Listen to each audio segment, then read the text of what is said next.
Hello students, I am Digvijay Singh. I will teach you maths of class 10th. Today I will start a new chapter, chapter 6 in NCERT, that is triangle. Triangle you have to talk about in class 9th also. What is a triangle? But in class 9th you have to talk about congruence of triangles. But here is the chapter name is triangle, but you have to start in triangle, that is similarity.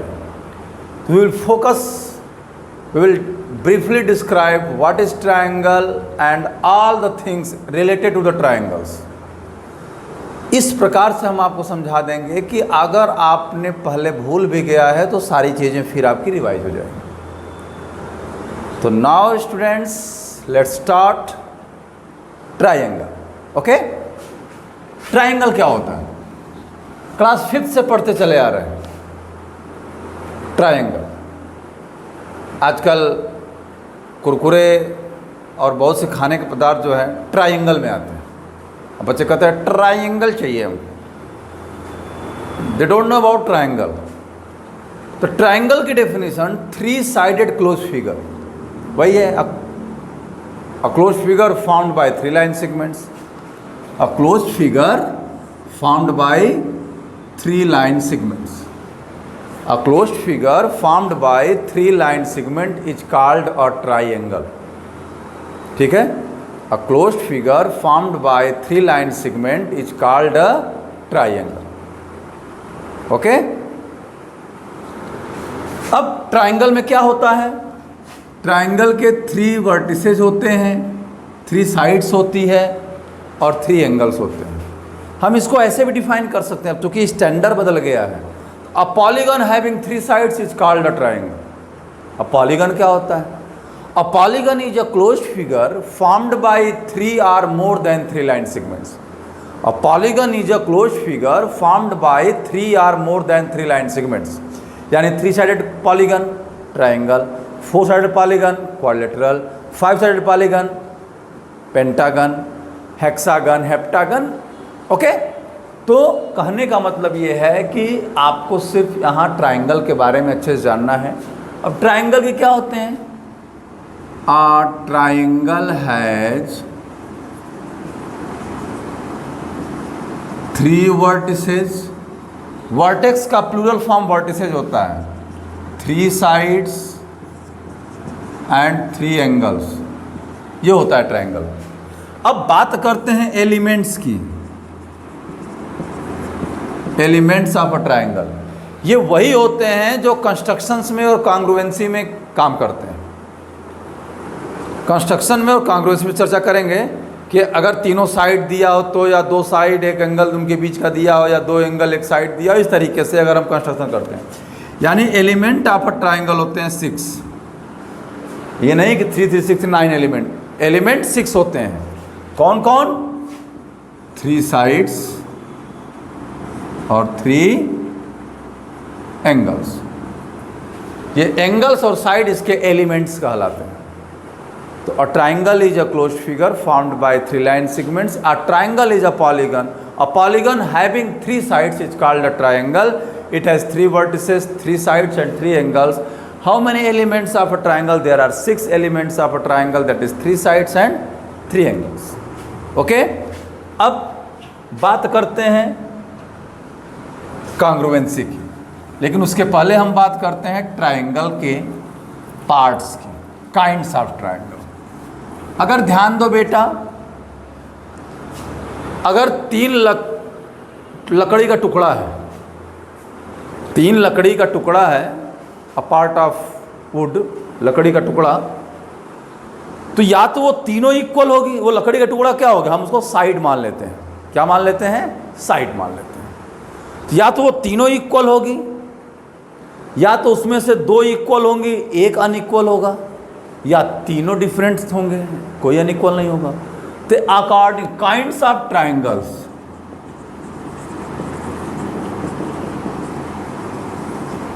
Kinds of triangle according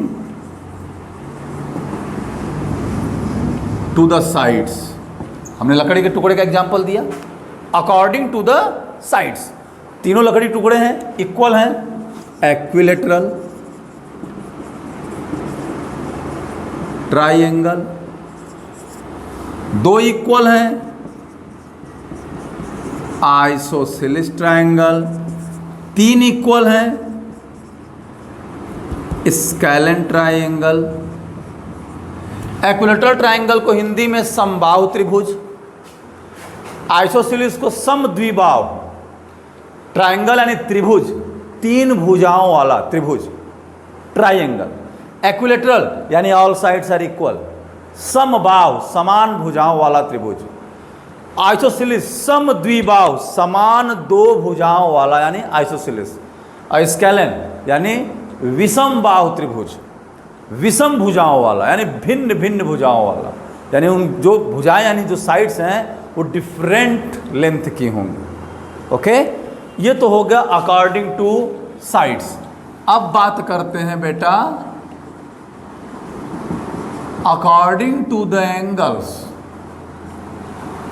अब एक triangle में तीन ही angle होते हैं और angle sum property class 9th में chapter 6 के theorem 6.7 में आप अच्छे से पढ़े होंगे। Prove that the sum of all angles of a triangle is 180 degree, यानी the sum of all angles of a triangle is, हम कह सकते हैं, ऑलवेज 180 डिग्री। इसको प्रूव भी किया जा चुका है। तो ट्राइंगल के एंगल के अकॉर्डिंग भी तीन प्रकार के होंगे। जो ट्राइंगल के तीनों एंगल है वो तीनों एक्यूट हो सकते हैं, तो उसको हम कहेंगे एक्यूट एंगल ट्राइंगल। उन तीनों में से कोई भी एक 90 डिग्री का एंगल होगा, राइट एंगल होगा, उसको हम कहेंगे राइट एंगल्ड ट्राइंगल। और उन तीनों एंगल में से कोई भी एक ऑब्ट्यूस एंगल हो सकता है, उसको हम कहेंगे ऑब्ट्यूस एंगल्ड ट्राइंगल। कह सकते हैं क्या होगा? Acute angle triangle, right angle triangle और ऑब्ट्यूस एंगल ट्राइंगल।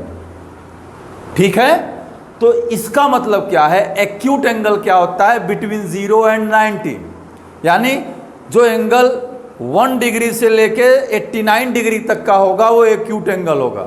यानी बिटवीन 0 एंड 90, ना 0 हो ना 90, उनके बीच का हो। 90 डिग्री का एंगल हो जो राइट एंगल कहलाता है। अब between 90 and 180 is called obtuse angle, यानी 91 से लेके 179 डिग्री तक का एंगल ऑब्ट्यूस एंगल कहलाएगा। तो किसी भी ट्राइंगल में तीनों एंगल एक्यूट हो सकते हैं, तीनों एंगल एक्यूट हो सकते हैं, 50, 60, 70 ये हो सकते हैं, तीनों एक्यूट हो सकते हैं, तीनों 60-60 के हो सकते हैं, इक्विलेटरल ट्राइंगल हो सकता है।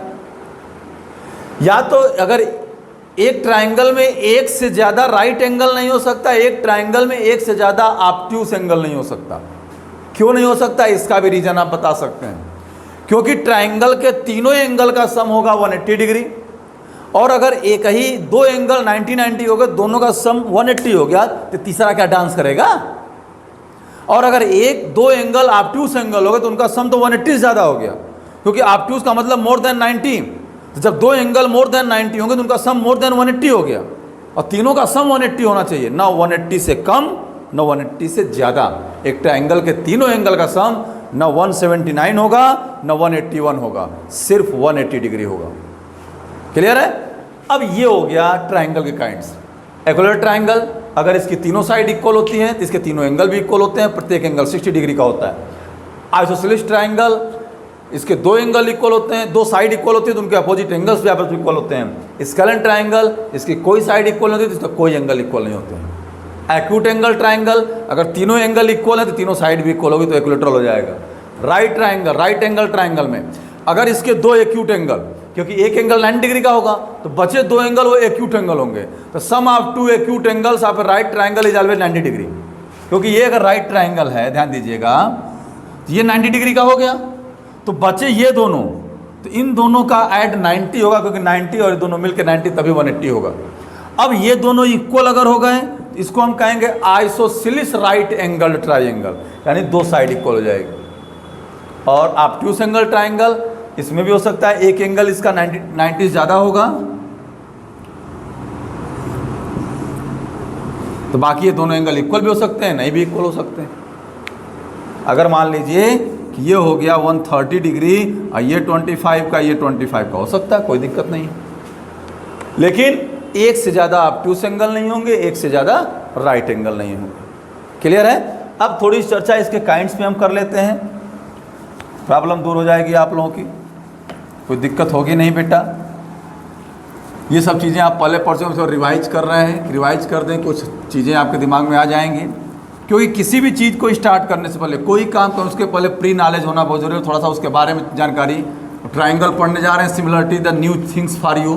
तो सिमिलरिटी है वो आपके लिए नहीं है, लेकिन कांग्रुएंसी आपने 9th क्लास में पढ़ चुके हैं, तो कांग्रुएंसी चर्चा कर लेंगे, लेकिन उस कांग्रुएंसी चर्चा हम नेक्स्ट में करेंगे। अभी फिलहाल देखिए ये ट्राइंगल होता, हम 3 चीज़ बात करेंगे, किसकी किसकी,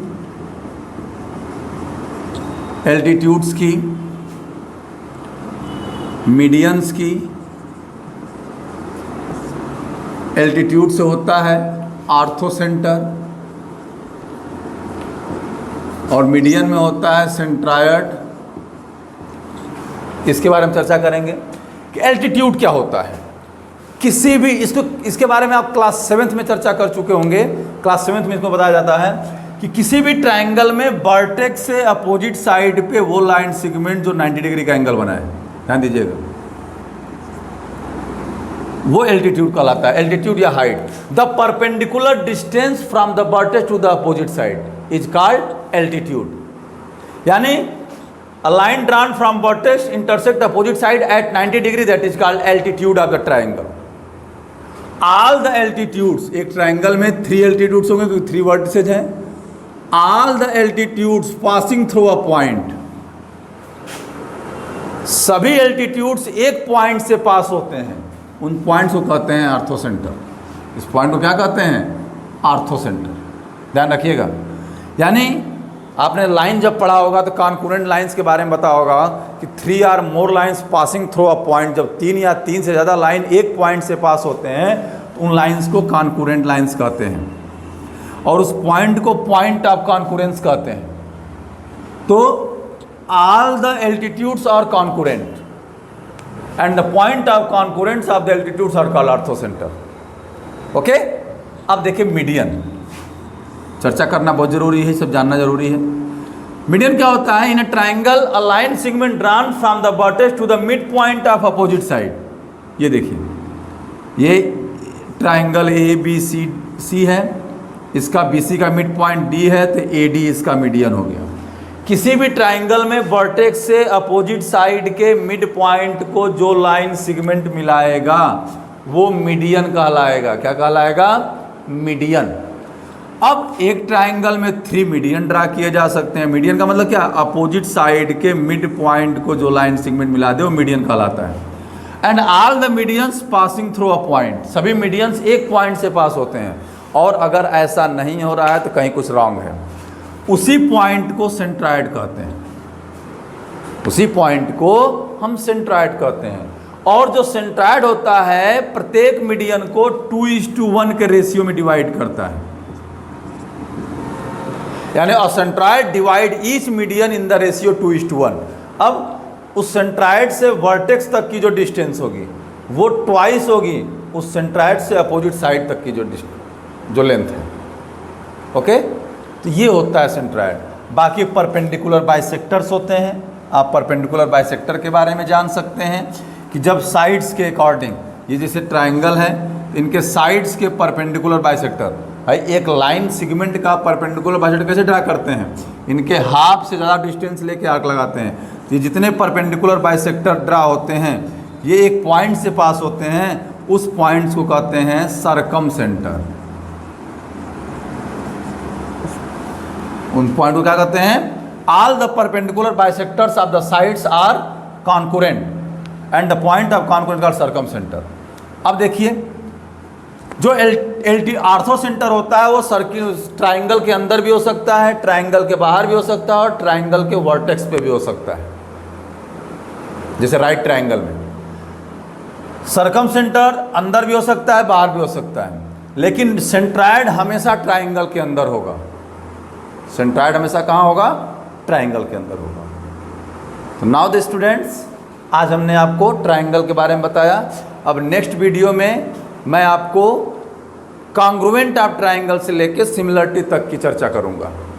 कॉन्ग्रुएंसी, क्योंकि ये चीज़ें आपको जानना जरूरी था। These are the basic things. Now will start congruent of triangles and similarities between two triangles. इसके बारे में हम लोग नेक्स्ट वीडियो में चर्चा करेंगे। वीडियो अगर आपको अच्छी लगी, एंजॉय के साथ, पे अटेंशन के साथ अपनी प्रैक्टिस जारी रखिए। वीडियो को लाइक करिए, शेयर करिए और सब्सक्राइब करिए। नेक्स्ट वीडियो में मिलते हैं। ओके, तब तक आप शानदार, जानदार, ज़बरदस्त तरीके से रहिए, अच्छे से प्रैक्टिस करते रहिए। नेक्स्ट वीडियो में मिलते हैं। Thank you.